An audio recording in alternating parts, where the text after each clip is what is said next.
What's the meaning of array?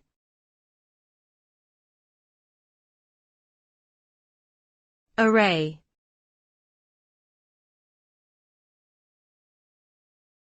Array.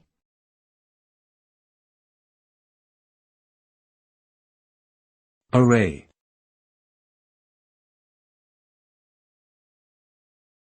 Array.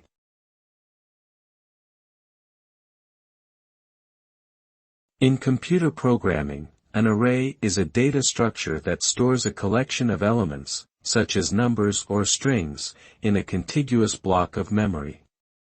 Each element in the array is identified by its index, which is an integer value that represents the element's position in the array. Arrays are commonly used to represent lists, tables, and matrices in computer programs.